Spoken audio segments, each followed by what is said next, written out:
Vítám tě, Karle. Vítám tě tady na dalším rozhovoru pro naši plachtařskou televizi. Letos bohužel ne jako závodník, ale jsem rád, že si nás poctil návštěvou. Děkuji. Loni, jak si tady líbilo loni? Super. Proto jsem chtěl přijet i letos, ale bohužel okolnosti nedovolily.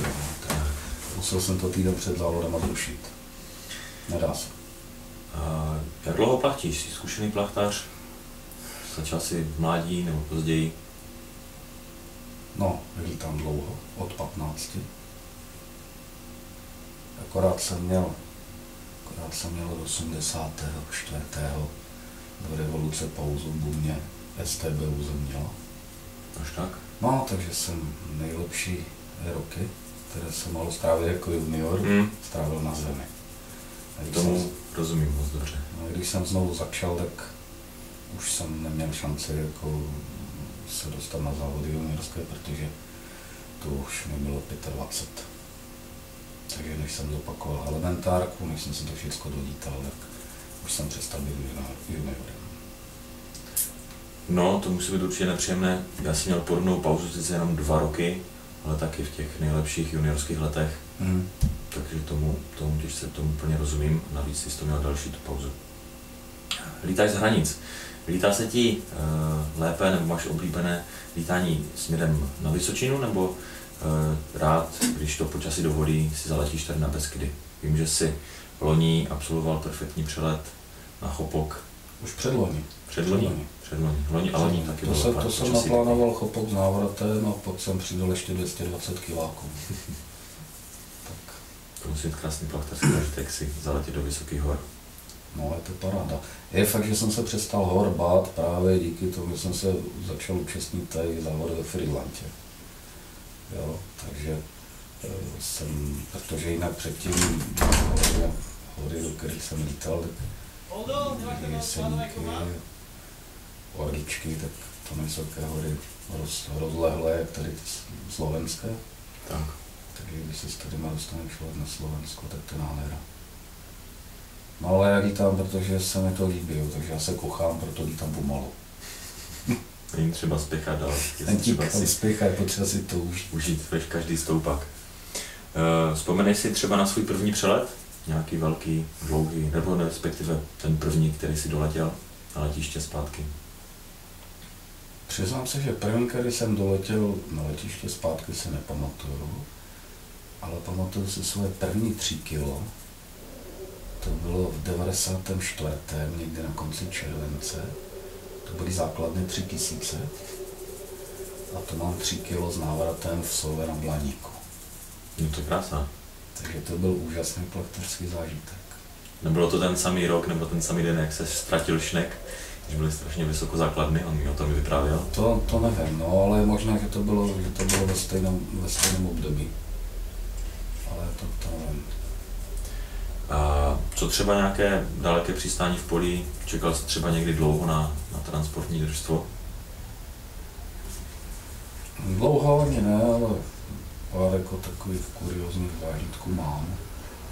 Nejlepší byl, že jsem letěl jenom Krnov s návratem s Blaníkem, vzal jsem jednoho mladého na vývoz. Spláchala nás přehánka se z Novohorního Benešova, to je kousek před Krnovem.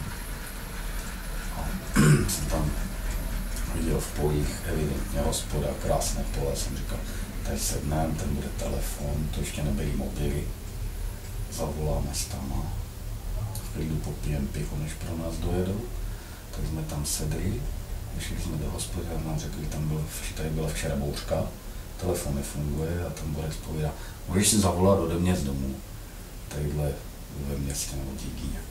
Tak jsem šel 2 kiláky s ním.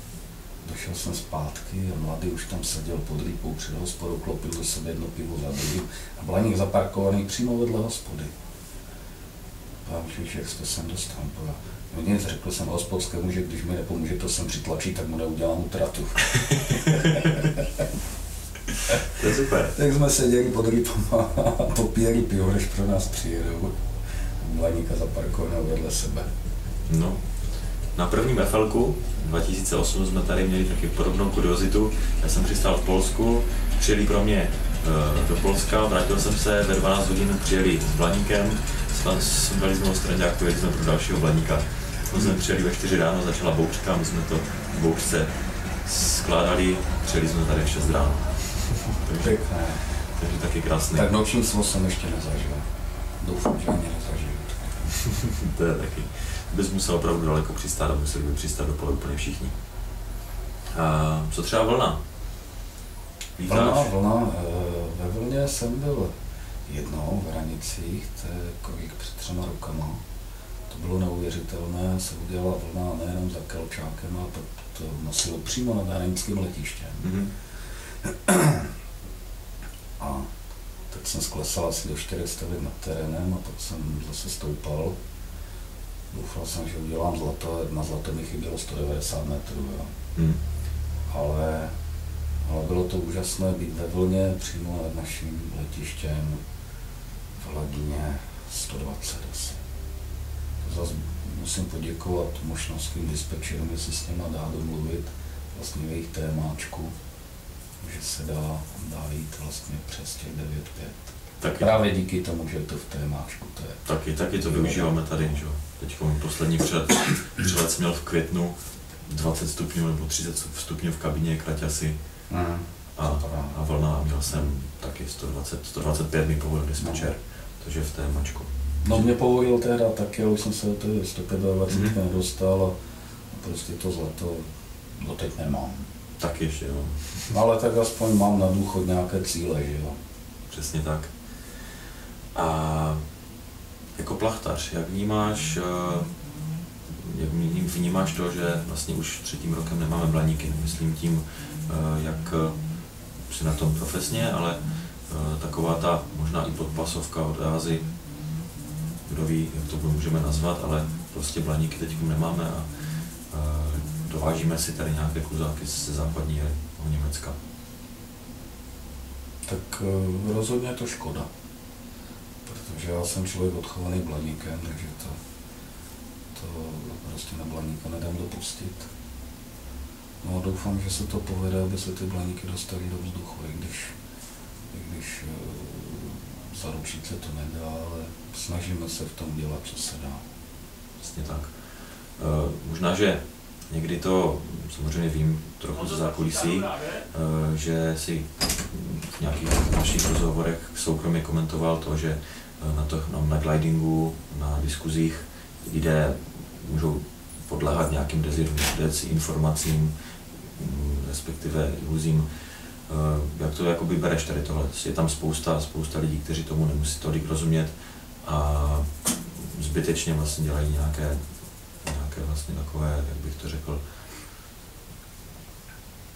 No tak já jsem, když se tam začali objevovat opravdu až nechutné invektivy na adresu nás, jako co by držitelé typového certifikátu, tak jsem se zařekl, že už tam nepustím žádnou informaci. Stejně jsem neodolal, takže tam postupně nějaké informace, které si myslím, že můžu pustit, tak pouštím.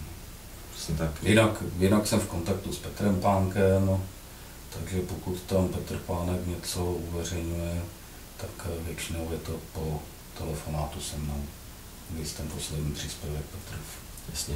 Takže takové ty informace, které tam ty informace kuse nebo nějaké takové body do diskuze, třeba pro všechny, aby to brali, že jo, s rezervou. Tady tyhle, myslím tím, ty informace, které nepochází vlastně ze zdroje, ale takové ty možnosti, teoretické myšlenky a tak dále, to je prostě diskuze. Já to nekomentuju. Asi tak.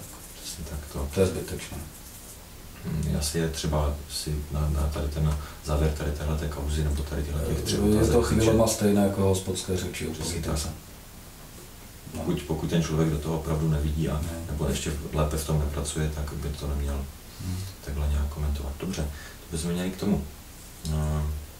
Co dále? Když počasí dovolí, co si letos ještě tak chceš stříhnout za přelet? No aspoň nějaký teda. Taky. Já letos ještě žádný nemám. Jo, tak žádný pořádný nemám. Já nemám vůbec žádný. Já mám 120 nebo 150 km do Vizovic. Já mám letos nalítané 1 hodinu a čtvrt. No. Letos je to bída. No, jednak bída, jednak jsem měl málo času jeho víkendy. Ale takový třeba, těž třeba Mamuta 500 nebo Trojúhelník nebo něco takového máš naplánováno? Nějaký takový sen? No jasně, Fight Triangle 500. Tak tajně doufám, že nastane to správné platerské počasí poslední týden v červenci, protože to mám dovolenou. A to mám naplánované, že když bude platerské počasí, tak se odstěhuju do Hranic na letiště a něco uletím. Tak jo, já doufám, že to vyjde a budu ti držet palce. Díky za rozhovor.